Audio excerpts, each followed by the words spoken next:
Young, this is quite a ticket you have here. I see you've been on an extensive trip. Africa, Europe, and even Israel. Yes, it's a trip I'll never forget.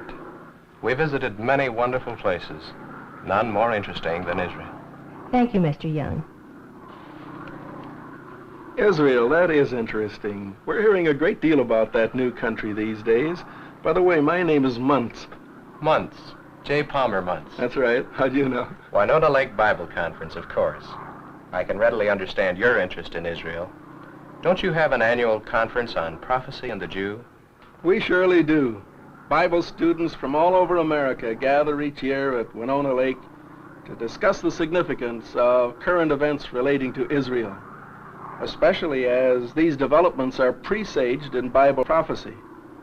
But frankly, our primary desire is to reach Jews all over the world with the truth that Jesus of Nazareth is their promised Messiah. Israel certainly is a fertile field for Christian missionary activity. By the way, what was your reason for going to Israel? My reason for going to the Holy Land was the same as that of countless other Christians who, for centuries past, have gone there to see with their own eyes the land where Jesus lived and died. Would you mind telling me all about it? Gladly. I was especially impressed with changeless, timeless quality of the places I saw. People seemed to be coming and going there as they must have come and gone for centuries. There's something about the Near East which sets it apart as different from all the rest of the world. Here, tradition is still a respected concept. And yet, with all its ancient customs and traditional manners, the 20th century invasion is seen on every hand. An invasion of Western clothing and bright, shining gadgets.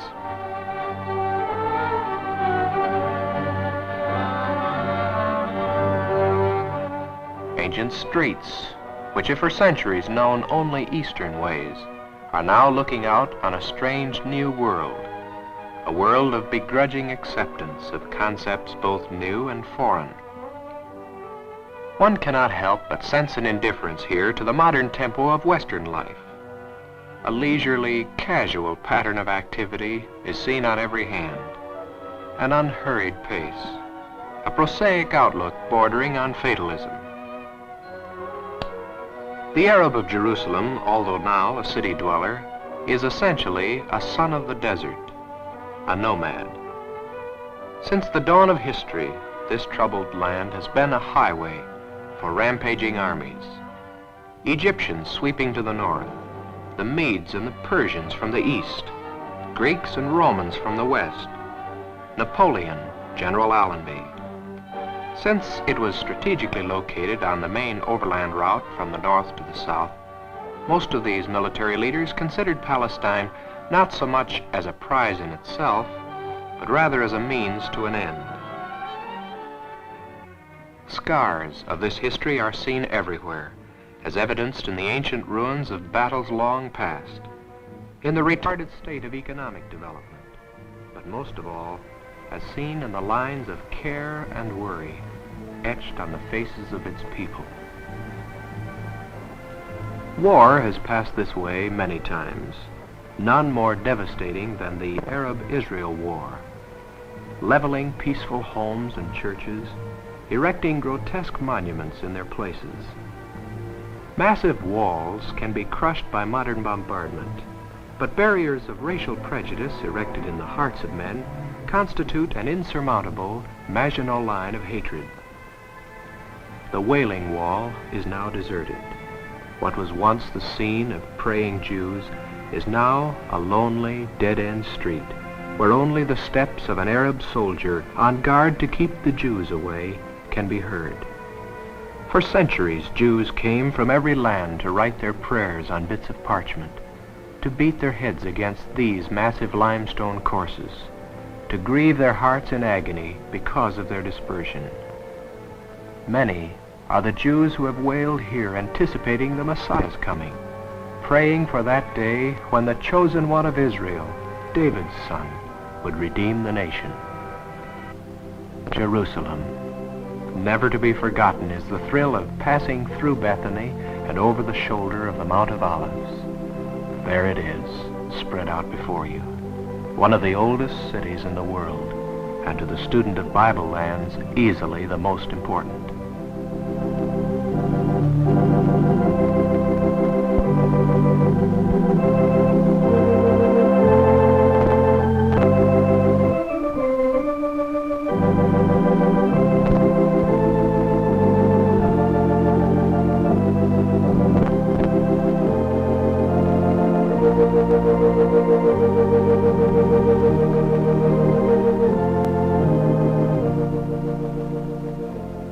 A few miles from Jerusalem, at the outskirts of Bethlehem, we came upon the Cave of the Shepherds, where the shepherds who watched their flocks by night heard the announcement of the Messiah's birth.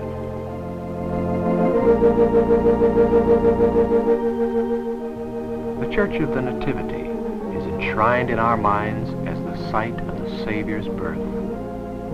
At the tiny entrance to the church, we thought of the words of Jesus. Behold, I stand at the door and knock.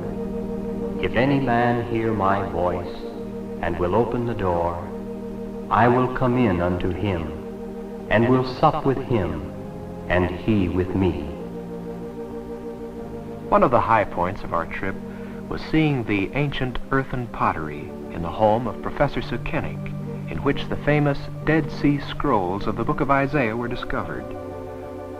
These seldom photographed manuscripts, which were recently discovered, are the oldest Hebrew manuscripts of the Old Testament extant, reputed to have been in existence several hundred years before the time of Christ. Of outstanding archaeological value, the Isaiah scrolls establish beyond any question that one man was, under inspiration of God, the author of that major prophetic work. Professor Sukenik translated for us from the original Hebrew Isaiah's description of the suffering servant who carried our sorrows, was bruised for our iniquities. How natural to go from Isaiah to the place of the skull, to Calvary itself, to that site which is accepted by most evangelical scholars as the authentic place of the crucifixion of our Lord.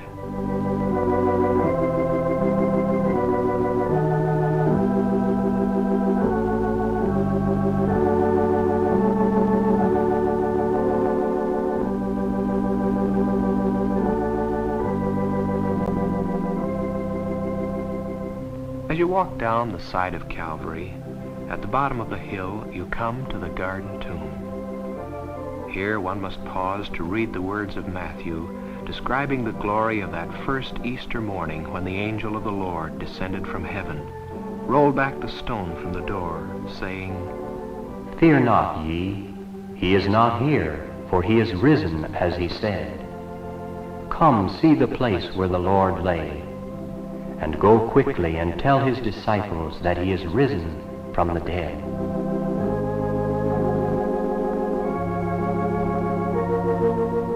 From the garden tomb, we went to the Mount of Olives, which dominates Jerusalem on the east. It thrilled us to stand there and read these words from the Acts. Ye men of Galilee, why stand ye gazing up into heaven? This same Jesus which is taken up from you into heaven shall so come in like manner as ye have seen him go into heaven. Shall so come in like manner. These words, like the tolling of a bell, keep ringing in my ears. Since returning from the Holy Land, I've been unable to forget them. I sincerely believe they are the most important words in the world. Speaking of the second coming of Christ, you might be interested in an article I've just been reading in Christian Life magazine, in which the editors have reiterated the idea that perhaps we have only a short time left before the end of this age. I've been a student of Bible prophecy for years, and have been especially interested in those signs of the end time relating to the nation of Israel. Did you see anything in the Holy Land which would indicate a possible fulfillment of prophecy? Yes, I certainly did. In fact, I returned from the Holy Land with an altogether different feeling than I expected to have. Visiting the historic shrines of Christianity was, of course, of great interest and blessing. but I was equally impressed with the things that are occurring in that land today. Events unfolding in Israel before our very eyes. As you look out over the New Jerusalem, after crossing the 50 yards from the Arab-held Old Jerusalem through the famous Mendelbaum Gate, you'll be impressed with a marked contrast between two civilizations living side by side, yet centuries apart in character. In contrast with the 10th century Arab world, with its primitive housing, shops, and transportation, we have modern Jewish Jerusalem. Commerce and trade, business activities of every sort, architecture reflecting all the advantages of contemporary design and utility, shops catering to all the desires of Western living. Women of Israel find the window displays of Zion Square as irresistible as American women on Fifth Avenue.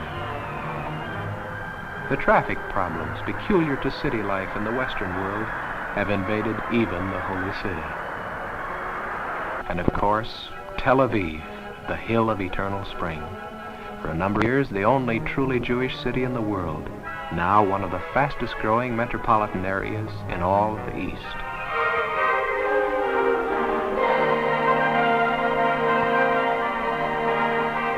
In the great cities of Israel, one feels the pulse of a nation awakening to its rebirth.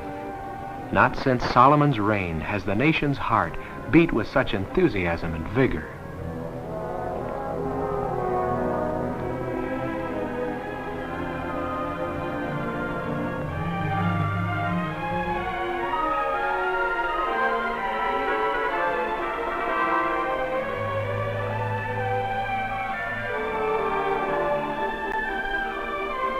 Standing in front of the Knesset building, which houses the national legislature, I realized that for the first time in over 2,000 years, Israel is a nation again. She has written her own constitution, coins her own currency, and the shield of David proudly hails her freedom. The menorah, the seven-branched candlestick of Solomon's temple, now adorns the legislative house. On every hand, the ancient symbols fit into the modern setting. The sheaf of wheat, suggesting the continuance of Israel's seed. Perhaps you also will think of Isaiah 1:7. For the vineyard of the Lord of hosts is the house of Israel. And again you will see the fig tree being used as a national symbol. Now learn a parable of the fig tree. When his branch is yet tender and putteth forth leaves, ye know that summer is nigh. So likewise ye, when ye shall see all these things, know that it is near, even at the doors.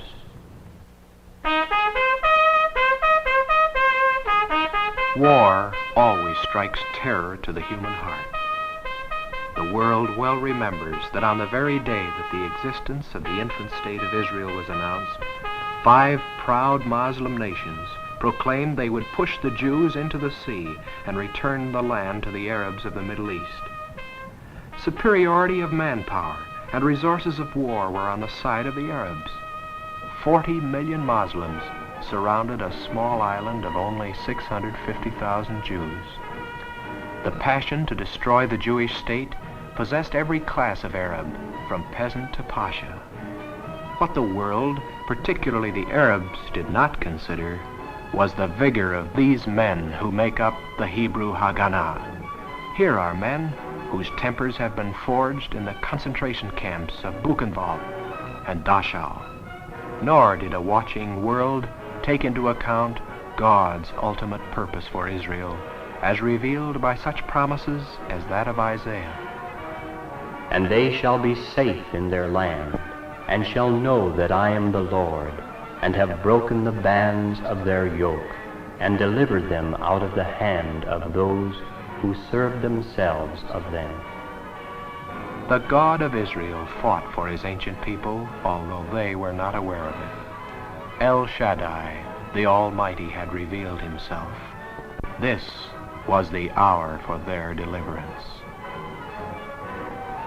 Gladness and song, the sound of dancing was heard throughout the length and breadth of the land as young and old gave vent to their joy in the ancient victory dance, the Hora.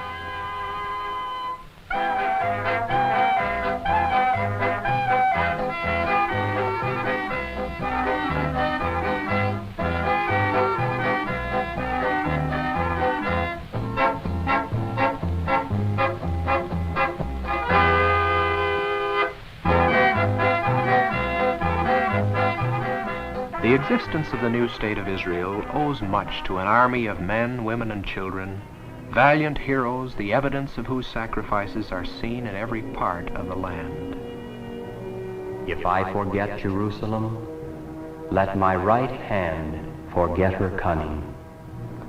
Grim relics of trucks, tanks, and other military equipment are left alongside the highways as a perpetual reminder of a courageous people who have won a monumental victory. Over the Knesset building, where the Jewish parliament meets in legislative session, there is a flag, the first Jewish flag in modern history.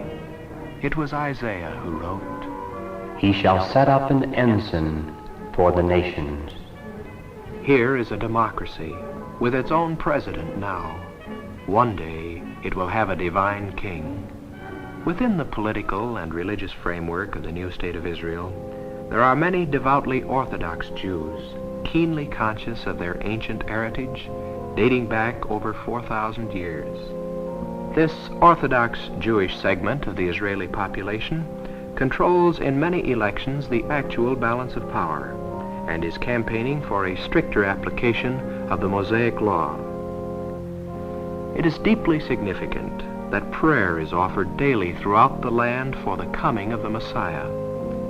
Children of Orthodox parents are being raised in the ancient Hebrew tradition, and at an early age are learning again the ancient promises of the prophets who spoke of the Messiah of Israel.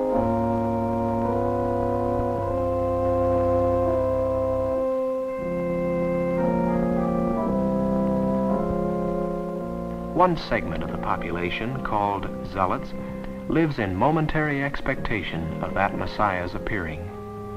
Zealot leaders forbid the acceptance even of the temporal authority of the Jewish state. They deny that the government has any right to legal existence until the Messiah comes. It is among these and other Jews in the new state of Israel that I believe you will find a fertile ground for the gospel. Many of these people would gladly receive the good news of the true Messiahship of Jesus of Nazareth. At the Rock of Judgment at Meron, I was interested to learn that the Hasidim Jews have selected a place where they expect the Messiah to sit in judgment upon the world, thus indicating their keen messianic expectancy. This is located high amid the Galilean hills, adjacent to the ruins of an ancient synagogue where the tablets of the law were once hidden and preserved. In all these gestures of age-long hope, the very land itself seems to cry out, "How long, O Lord? How long?"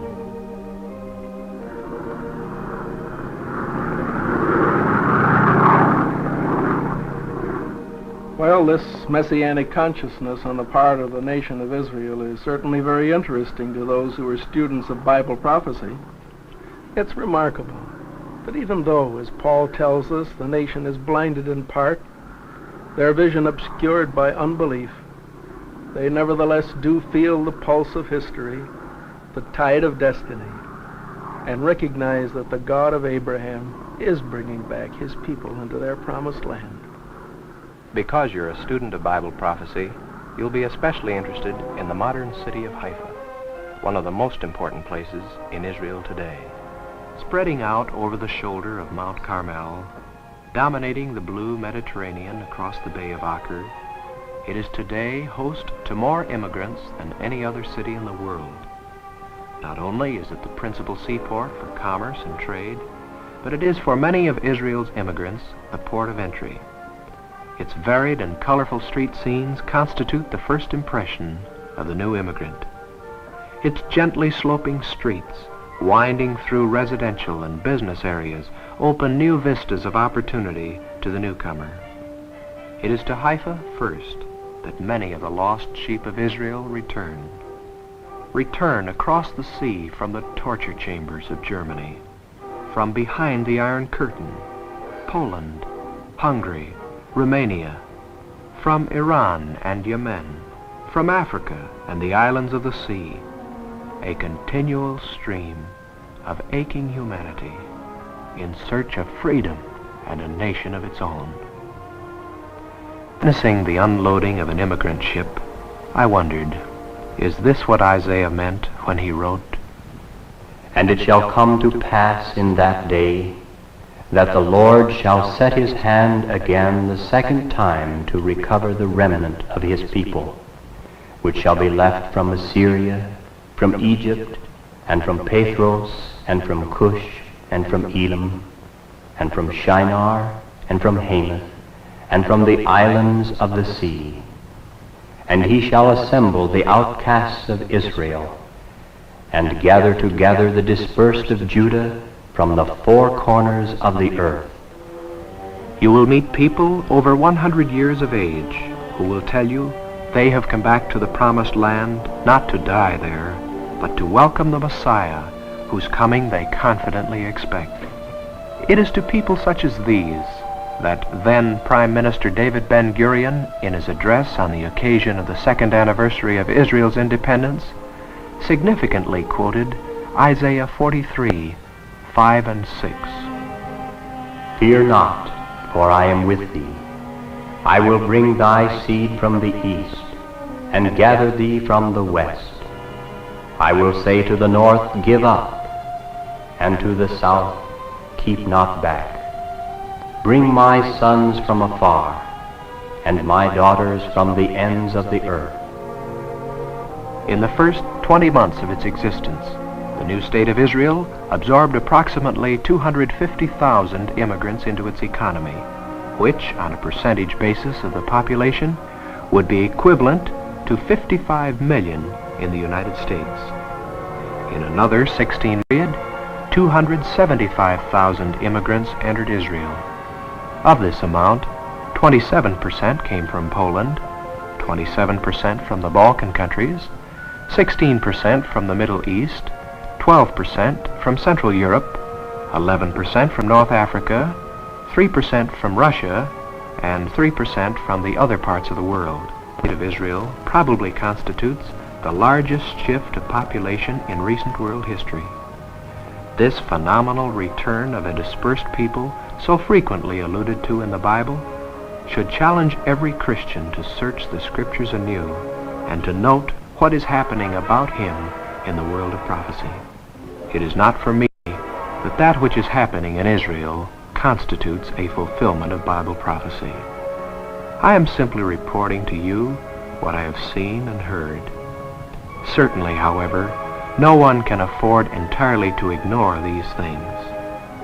These happenings in Israel are thought-provoking enough to cause the Bible student also to ask the question, how long, O Lord, how long?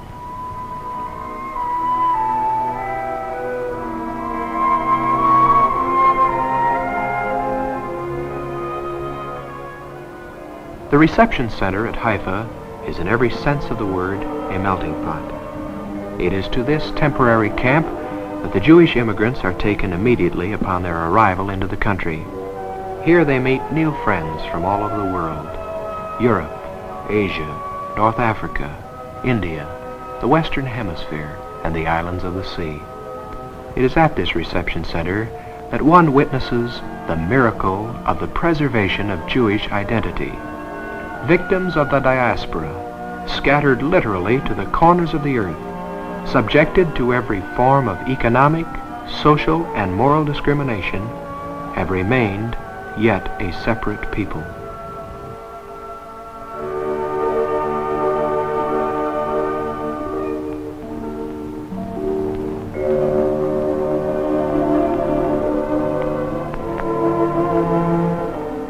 It was prophesied of this long ago.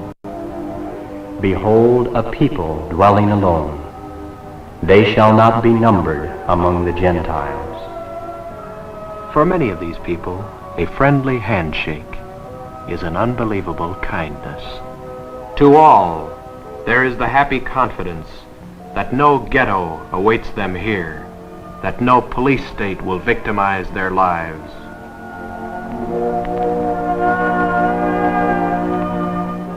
Standing on the street of the reception center camp, one cannot help but recall the words of the psalmist. He gathereth together the outcasts of Israel.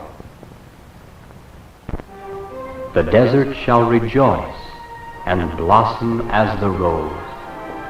The wilderness and the solitary place shall become a pool, and the thirsty land springs of water.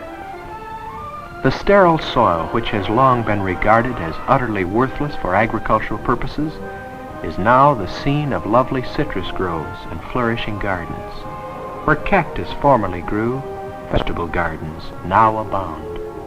Where thorns and thistles once held sway, the lilies of the valley bloom again. When I asked one of the farmers the secret of all this, he replied, "Work, water, and a love for the land." Of work I saw plenty, back-breaking work, painstaking labor in rock-strewn fields, work with primitive tools, as especially found among the Arab citizens of the infant state who are reluctant to adopt the more modern agricultural methods as employed by the Jewish immigrants. The work is carried on with whatever tools are at hand, but always you find that rare devotion to a sacred task, work. Barren rock is being removed from hillsides. It is this simple ingredient, so despised by much of the world today, human labor, which is literally changing the face of this ancient land. Israelites of every age and both sexes are called upon to do their part in the task of reclaiming the land.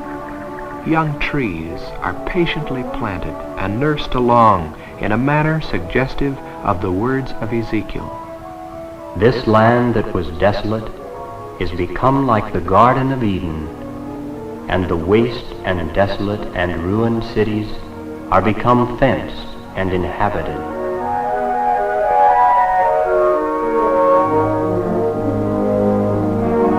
Work and water. Herein lay the answer to the skeptic's question, was Palestine worth the effort? As a result of the skillful use of water resources, Israel can now claim greater wealth per square foot than any other undeveloped country in the world. This humble threshing floor of contending nations, whose value was chiefly as a highway for their armies, is now revealing through the beneficent hand of God its true purpose as the promised land, unconditionally given to the fathers through the Abrahamic covenant. For some years it has been known that one of the great underground lakes of the world has been beneath the maritime plain of Israel. Its resources awaited development at the hands of a new generation of Jews whose ingenuity and technical skill could put it to practical use. Water brings power, and power generates life. The desolate land is surrendering to a carpet of vegetation. Israel is a study in contrasts. In the heart of a modern semi-industrial land, we have one of the oldest cities of the world, Acre, with a nomadic Arab population enjoying a traditional medieval leisure. This struggle between the Arab sons of Ishmael and the Israeli sons of Isaac continues unresolved. The fact that the old city of Jerusalem is still under Arab control, and that every nation is permitted entry there except the Jews, reminds us of the prophecy of Luke. And Jerusalem shall be trodden down of the Gentiles, until the times of the Gentiles shall be fulfilled. Scriptures predicted that the city of Jerusalem would expand and enlarge, spreading out to the south and to the west, and finally to the north, but at no time to the east.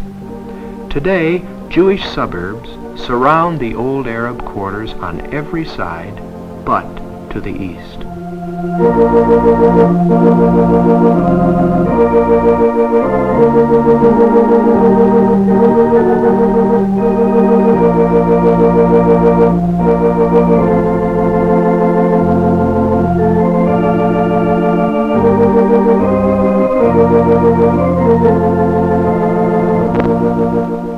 Toward the east, a cemetery of Jehoshaphat bears silent testimony to that prophecy. In tradition claims that Jesus passed through the Golden Gate of the Eastern Wall on his way into Jerusalem on Palm Sunday. This gate has been sealed shut for centuries, but it is believed in Jerusalem that on the day that the Messiah returns to judge the nations, the gate will be reopened, and he will pass through it, returning to the city.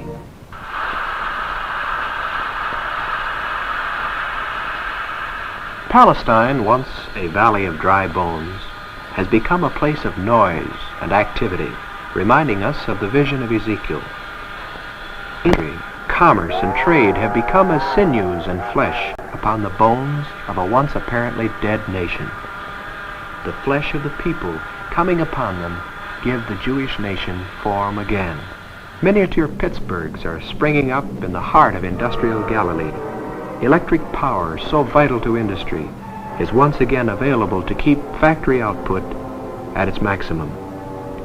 Do we not have here everything but the spiritual resurrection spoken of by the prophet?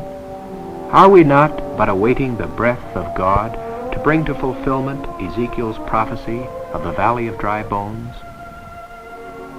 In the very shadows of the ruins of ancient villages, modern prefabricated houses are going up. Also, as foretold by the prophet Ezekiel, the waste cities are being built up before our very eyes. Construction work, farming, forestry, and agriculture all support this new expression of life. Though most of the immigrants have recently come from the merchant class and are unaccustomed to manual and agricultural work such as is required to reconstruct the land, they become remarkably adept in a short period of time. Theirs is the satisfaction at the end of each day not only of building their homes, but the reward of building a nation.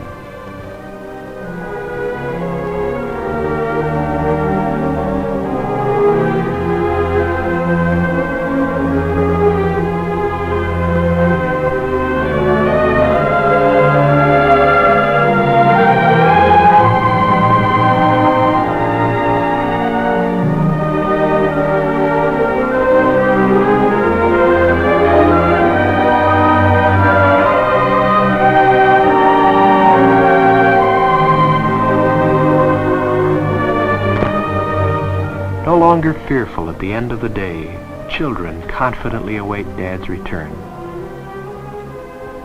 Onward they come, for saith the Lord, Behold, I will bring them from the north country, and gather them from the coasts of the earth, and with them the blind and the lame, the woman with child, and her that travaileth with child together.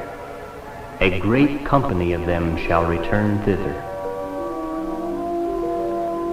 crowded on the vessels from Europe, 40,000 by plane from Yemen. 123 people were brought in from Persia on this DC-4 alone.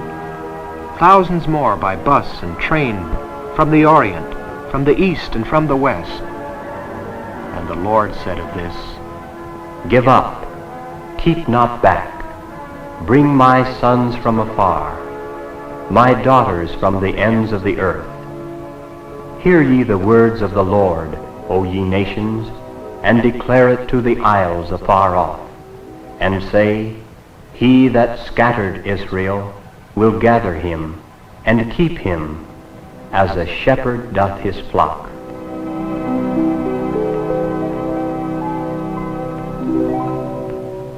World attention is focused on Israel today. World capitals are keenly aware of the international significance of what is transpiring in that tiny land.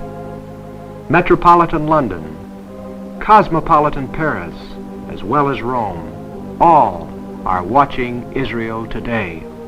I wonder if Christians are as keenly conscious of the import of recent events in Israel in the light of prophecy.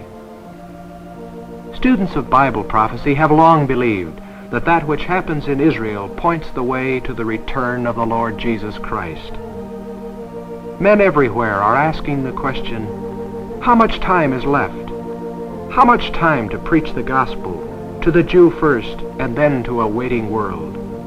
What is the hour on the timepiece of eternity? How much time to complete the task of foreign missions which has been assigned to us by the Great Commission? How much time do we have left to disciple men for the Master? How much time before the Lord himself shall descend from heaven with a shout, with the voice of the archangel, and with the trump of God?